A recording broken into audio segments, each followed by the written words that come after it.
না দেখো, যে কারণে আন্দোলন শুরু হয়েছিল, দাবিটা ছিল কোটা নয় মেধা, কোটা নয় মেধা।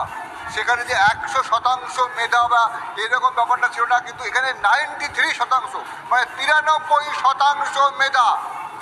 বাংলাদেশের সরকার, সুপ্রিম কোর্ট যে রায় দিল সেটা বিশাল একটা রায়, 93% মেধার ভিত্তিতে।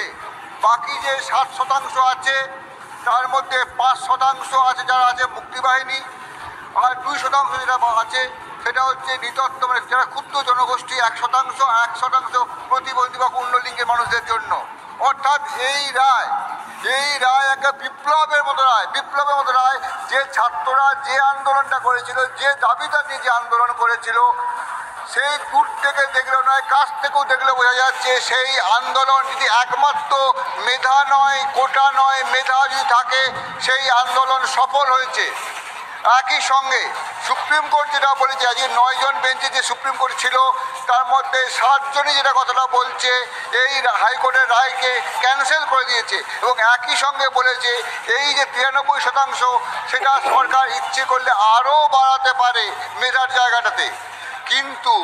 কিন্তু যেটা প্রশ্ন ছিল, ছাত্রদের যে আন্দোলন, ছাত্রদের যে মেধার জন্য যে আন্দোলন, ছাত্রদের যে লড়াই, সেই লড়াইটাই কিন্তু তলে তলে একটা অন্য আন্দোলনে পরিণত হয়েছিল। যে আন্দোলনটাকে সরকার ফেলে দেওয়ার আন্দোলন, যে আন্দোলনটা বলা হচ্ছে, বারবার অভিযোগ উঠছিল ওখান থেকে, বাংলাদেশের একটা অংশ থেকে জামাতের একটা আন্দোলনে পরিণত হচ্ছিল। তলে তলে জামাত, যারা সন্ত্রাস তৈরি করে, তারা সেই আন্দোলনে মদত দিচ্ছিল। সেই জায়গায় দাঁড়িয়ে সুপ্রিম কোর্টের এই রায় গোটা বাংলাদেশের মানুষের জন্য একটা আশীর্বাদের মতো রায় হয়ে এসছে। এখন দেখার বাংলাদেশের মানুষ এই রায়ের পর, ছাত্ররা এই রায়ের পর কি নিজেদের অবস্থানটা কি করছে। যদিও আমাদের কাছ থেকে একটা খবর আসছে ওই অংশ থেকে, ছাত্রদের একটা অংশ এই রায়কে স্বাগত জানালেও আরেকটা অংশ নিজেদের মতামত এখনো ব্যক্ত করেনি। এই অবস্থায় দাঁড়িয়ে ওখানে এখনো নেট পরিষেবা শুরু হয়নি। শুরু হতে যদি আজকে এখন যে পরিস্থিতি চলছে, এই জায়গাটায় এখনও যেমন একটা শান্ত পরিস্থিতি, সেই জায়গাটার মতো অবস্থা যদি আরও কিছুক্ষণ থাকে, হয়তো আরও যে পরিষেবাগুলো, সেই পরিষেবাগুলো শুরু হবে। ইতিমধ্যেই সরকার থেকে ঘোষণা করেছে রবি এবং সোমবার একটা ছুটির ঘোষণা করা হয়েছে। অর্থাৎ সাধারণ মানুষের যাতে আরও বিব্রত না হয়, এই আন্দোলনের যে অশান্তি তৈরি হয়েছিল, সেই অশান্তিটা আরও কমানো যায়, যাতে অশান্তি থামানো যায়, অশান্তি স্তব্ধ করা যায়, সেই জন্য সরকারের পক্ষ থেকে একের পর এক, বাংলাদেশ সরকার যেটা করছে, একের পর এক ব্যবস্থা নিচ্ছে। কিন্তু এখন যেটা মনে হচ্ছে, যারা চেয়েছিল ছাত্র আন্দোলনকে সামনে রেখে বাংলাদেশকে ধ্বংস করে দেওয়া, বাংলাদেশকে সন্ত্রাসের সামনে ফেলে দেওয়া, বাংলাদেশকে অশান্ত করে দেওয়া, সেই জায়গাটায় সুপ্রিম কোর্টের এই রায় বাংলাদেশের কাছে একটা আশীর্বাদের মতো হয়ে আসছে। এখন বাংলাদেশের মানুষ ঠিক করবে, এখন বাংলাদেশের ছাত্ররা ঠিক করবে। তারা শান্ত বাংলাদেশ চায়, তারা মেধার বাংলাদেশ চায়, মেধাবীর বাংলাদেশ চায় না আবার সেই অশান্তি, যে অশান্ত পরিস্থিতি তৈরি হয়েছে, বাংলাদেশ থেকে মানুষরা যে ভয় পাচ্ছে, সেই পরিস্থিতি যে ফিরে যেতে চায়, এখন সেটাই ঠিক করার।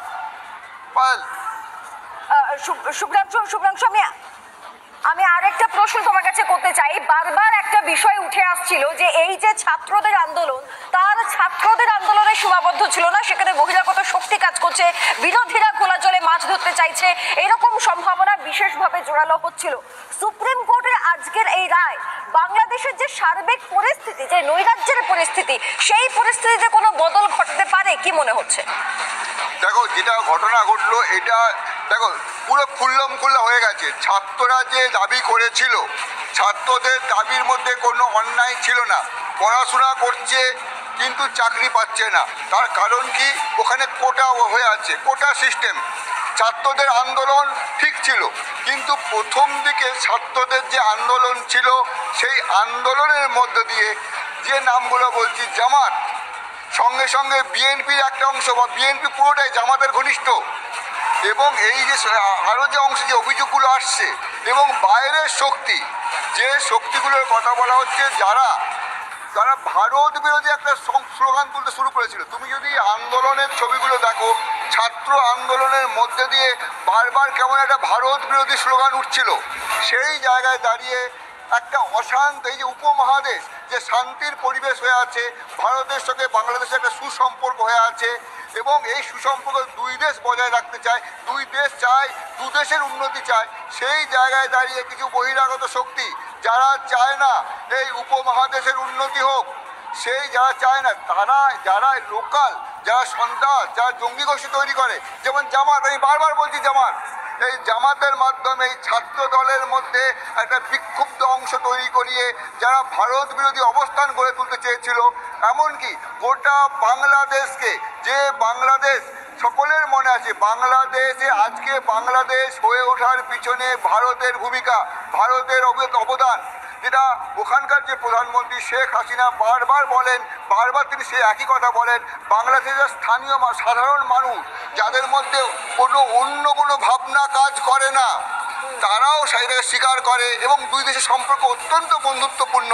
সেই জায়গায় এই ছাত্র আন্দোলনকে পুঁজি করে, ছাত্র আন্দোলনটাকে সামনে রেখে একদল লোক যারা বাংলাদেশকে ধ্বংস করে দিতে চায়, বাংলাদেশকে সন্ত্রস্ত করে দিতে চায়, বাংলাদেশকে সন্ত্রাসবাদীদের আখড়া করতে চায়, সেই দলগুলো বিভিন্নভাবে এই ছাত্র আন্দোলনকে অন্যদিকে প্রভাবিত করছিল। মেধার লড়াইকে, মেধার লড়াইকে, যে মেধাবী উন্নয়নের দাবিকে গোটা বিশ্ব যাকে সমর্থন করে, গোটা সেই আন্দোলনকে ওরা সন্ত্রাসীদের আন্দোলনে পরিণত করার চেষ্টা করছিল। সেই জায়গায় দাঁড়িয়ে সুপ্রিম কোর্টের এই রায় যদি ছাত্ররা সঠিক বুঝে ভালোভাবে মেনে নেয়, যেটা একাংশ মেনে নিয়েছে, তবে বাংলাদেশের যে অশান্ত পরিবেশ হচ্ছিল, এই উপমহাদেশের যে জায়গাটা বিঘ্ন হচ্ছিল, সেই জায়গাটা সুস্থ পরিবেশে ফিরে আসবে। চিদা, বেশ, ধন্যবাদ শুভ্রাংশু। আমরা কথা বলছিলাম সিনিয়র এডিটর শুভ্রাংশু চট্টোপাধ্যায়ের সঙ্গে। এবং এই যে সুপ্রিম কোর্টের রায়, এই রায়ের ভিত্তিতে দুটো বিষয় হয়তো স্পষ্ট হতে পারে।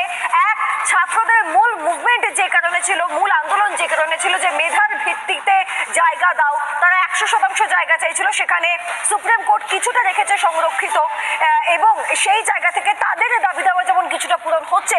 অপরদিকে যারা এই আন্দোলনকে সামনে রেখে মূলত ঘোলা জলে মাছ ধরতে চেয়েছিল, যারা একটা দেশের নিজস্ব সমস্যাকে পড়শি দেশ ভারতবর্ষের দিকে আঙুল তুলে তুলে ভারত বিরোধী স্লোগান তোলার চেষ্টা করছিল এবং বহু বাইরের শক্তি কাজ করছিল বলে যেটা আশঙ্কা করা হচ্ছিল, সেই যে সম্ভাবনাগুলো